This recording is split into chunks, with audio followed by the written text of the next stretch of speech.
tidak satu pun yang berani mengajukan diri, apalagi melawan itu, karena mungkin ada hal pribadi ya yang membuat mereka tidak berani bicara. Ya kalau bukan ada kekuasaan dan ada uang, nggak mungkin Pak Bahlil tiba-tiba masuk ke calon ketua umum Partai Golkar. Kalau Pak Jokowi sama Pak Gibran kan tidak memenuhi syarat untuk menjadi pimpinan di Partai Golkar ya. Normal saja orang kalau Munas yang seharusnya Desember dipercepat ya namanya Munaslup. Mengapa mesti dipaksakan Munas? Sudah tidak logis, kata orang ya pecicilan gitu. Tentang dekat sama penguasa sana sini, semua orang senior itu seolah-olah dilangkahi. Ini yang bener aja. Pak Yasril, ini cukup mengagetkan kita semua situasi hari ini. Ya tinggal menghitung jam ini, menghitung hari, Munas diketuk dan sebentar lagi akan bermunculan calon-calon. Biasanya begitu Pak Yasril, ya, bermunculan calon-calon.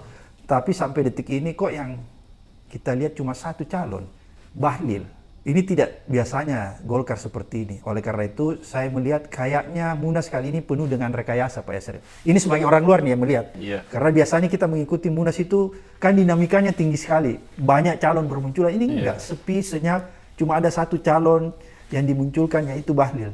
Dan menarik nih, pernyataan-pernyataan Pak Yasril, seolah-olah mungkin saya salah, mempersoalkan nih keberadaan Bahlil ya. Bahwa Bahlil ini sebenarnya belum pantas. Belum cukup layak jadi ketum Golkar. Karena mungkin Pak Yasril melihat orang ini bukan kader asli, atau saya nggak mengerti. Bisa nggak dijelaskan Pak Yasril?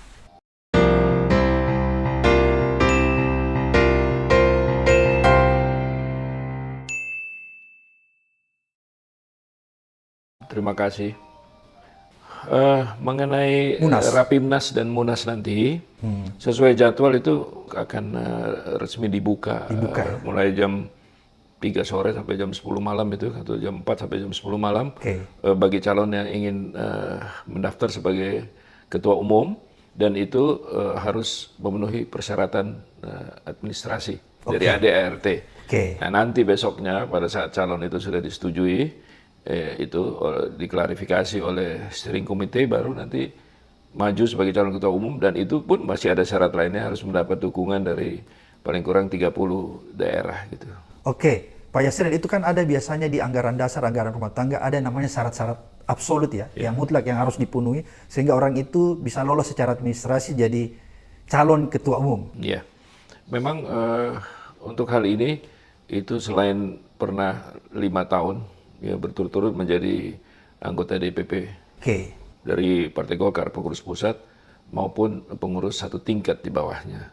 Dan dalam hal ini itu yang diajukan oleh Pak Idrus ya, mungkin Idrus Marham, bahwa saudara Bahlil ini pernah menjadi bendahara di DPD Provinsi Papua. Pernah ya, tapi kan tidak secara terus-menerus ya, menurut saya sih.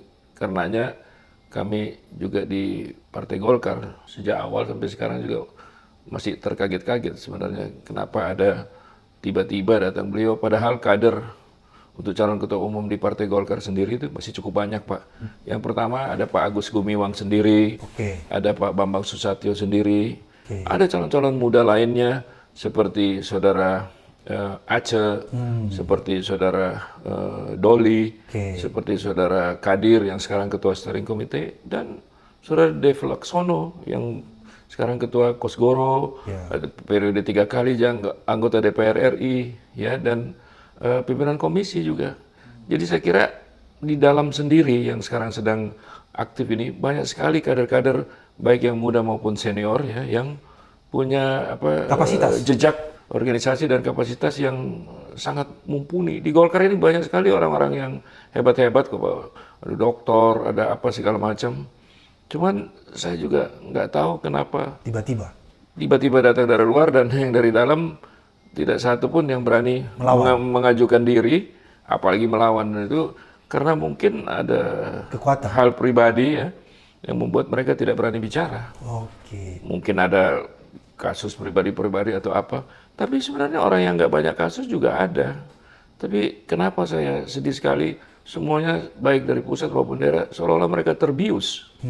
Buktinya dalam begitu cepat sudah dianggap ya, digembar-gemborkan bahwa saudara Bahlil ini sudah mendapat dukungan 30 bahkan 37 dukungan dari suara DPD gitu loh. Semestinya ini biasanya nggak pernah secepat itu gitu loh Pak. Ya ini kayak kita main sulap saja ya. Ini yang membuat kami bukannya setuju apa nggak setuju sama pencalonan Saudara Bahlil, tapi ada suatu proses yang tidak lazim terjadi, dan pengunduran diri dari Saudara Ketua Umum pun itu sebenarnya juga tidak diduga kan. Tidak ada yang tahu, tidak diberitahu kepada seluruh senior lainnya seperti Ketua Penasehat, Ketua Dewan Pertimbangan, Dewan Pakar, Kode Etik itu nggak dikasih tahu semua. Tiba-tiba setelah itu baru dikasih tahu gitu. Ada apa? Padahal sebagaimana yang diutarakan oleh masyarakat luas melalui pionirnya seperti teman-teman wartawan dan aktivis lainnya, itu kan ada kejanggalan-kejanggalan sebelumnya seperti pertemuan dengan Presiden Jokowi, pertemuan dengan Mensesnek. Saya kok nggak sudi lihatnya kalau Mensesnek ini urusan apa, dia baik mewakili Presiden, tapi ngapain dia panggil Menko-nya untuk memberi pandangan-pandangan. Seperti saya juga baru baca dari Tempo sendiri dan teman-teman lainnya bahwa ada semacam tekanan untuk kasus di hukumnya gitu. Jadi ini kan nggak wajar dan nggak pantas, dan ini cepat atau lambat jelas merusak demokrasi. Karena ini akan digunakan hal yang sama menjadi presiden buat pimpinan atau penguasa yang berikutnya gitu. Kalau itu terjadi, rusaklah sistem ketatanegaraan, khususnya di bidang hukum di negara Kesatuan Republik Indonesia yang amat saya cintai. Oke, menarik nih apa yang disampaikan Pak Yasril, bahwa sebenarnya pengunduran diri Erlangga juga ini membuat keanehan ya, karena tiba-tiba dan dilatar belakangi oleh kasus hukum, kayak ada semacam penyanderaan seperti tadi yang disampaikan Pak Yasril ya. Dan menurut Pak Yasril, kalau ini terus-menerus dilakukan, ini tidak baik bagi iklim politik kita dan demokrasi kita ya.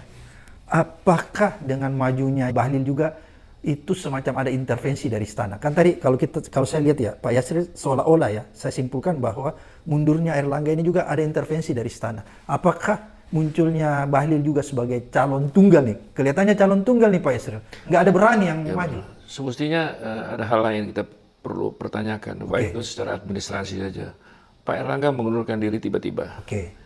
Dia kan sedang menjunjung, membawa amanat dari Munas 10 yang sebelumnya, yang harus dipertanggungjawabkan di Munas ke-11 nantinya Desember ya. Tapi tiba-tiba mengundurkan diri tengah jalan, terus kapan pertanggungjawabannya itu dilakukan?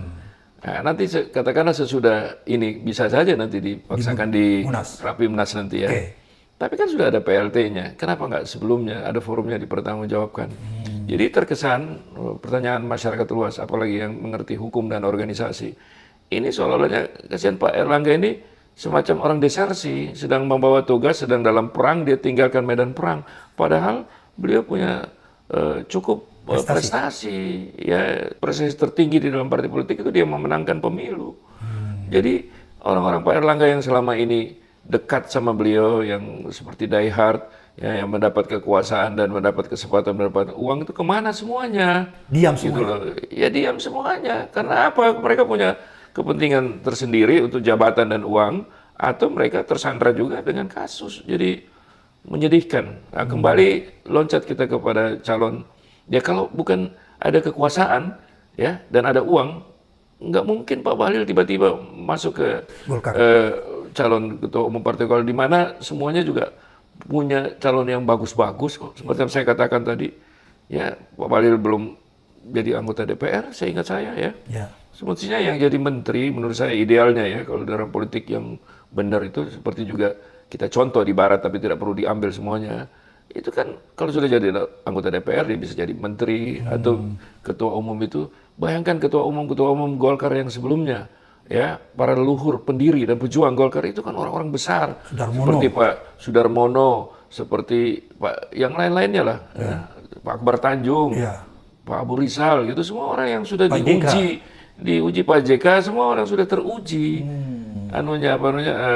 perjuangannya di dalam bangsa dan negara, apalagi di dalam partai tentu saja. Jadi itulah yang membuat pertanyaan ya, bukan soal kita menolak setuju nggak setuju, tapi kenapa nggak mekanisme yang ini dijalankan? Kenapa nggak pilih orang yang terbaik, yang berwibawa? Ya, kalau orang katakan kenapa Pak Yasril bilang ini dan menganggap pecicilan itu bahasa lainnya dari teman-teman tengil ya seperti ke Bahlil ya memang penampilannya begitu ya gimana ya. Cobalah banyak yang lain-lain yang kalau yang senior ada Pak Agung Laksono ya. Saya kira di antara senior yang paling pantas untuk menjadi ketua umum walaupun penguasa mau ambil ya Pak Agung Laksono dia paling lengkap. Dia mulai dari bawah di Golkar, pernah AMPI, pernah macam-macam dan menteri, ketua DPR, apalagi. Apa itu dipunyai dengan calon yang baru ini? Nggak ada antara langit dan bumi. Jadi berarti ada kepentingan sesaat. Jelas kalau kita politisi, mengerti politik, belajar politik apalagi, dan punya teman-teman aktivis. Kita jelas ini ada kepentingan sesaat. Nggak usah dipungkiri lagi lah. Jadi inilah yang kita tidak bisa terima. Jadi saya sedih bahwa Partai Golkar ini dijadikan kendaraan atau tunggangan untuk kepentingan politik sesaat. Jadi Pak Yasril, Partai Golkar ini diobok-obok dan diintervensi oleh istana, seperti gitu? Kalau bukan istana atau oknumnya ya, siapa lagi? Siapa lagi? Kita jujur aja bicara lah. Coba kalau yang lain, cuman ya saya itu sedih kenapa Partai Golkar itu diam saja. Coba lihat yang partai yang lebih baru saja, yang juga asalnya dari Golkar seperti itu, Demokrat, walaupun yang mimpin juga anak baru ya, tapi dia bisa solid, tidak diobok-obok sama Panglima, seorang mayor bisa bertahan. Iya, padahal sempat mau dipotong juga sama mantan Panglima. Iya, jadi saya katakan tadi antara Panglima sama mayor kok jauh banget. Menang mayornya. Nah, demikian pula PAN yang diobok-obok PKB, yang berhasil diobok-obok dan dihancurkan ya P3 lah. Nah itu karena nggak solid, mereka tuh solid. Nah kita Partai Golkar semestinya solid dan sudah sangat berpengalaman sama masalah-masalah seperti ini. Ini soal kecil, apalagi Golkar satu-satunya partai yang autopilot. Siapa yang masuk di Golkar dia jadi besar, bukan orang itu membesarkan Golkar.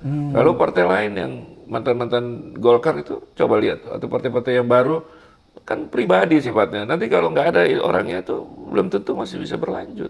Jadi Golkar ini hebatnya karena dia autopilot ya. Jadi siapapun orang yang masuk dia akan besar ya. Seperti begitu Pak Yasril. Pak Yasril menarik nih tadi. Airlangga seharusnya selesai di bulan 12. Tapi kemudian ini dia mundur ya.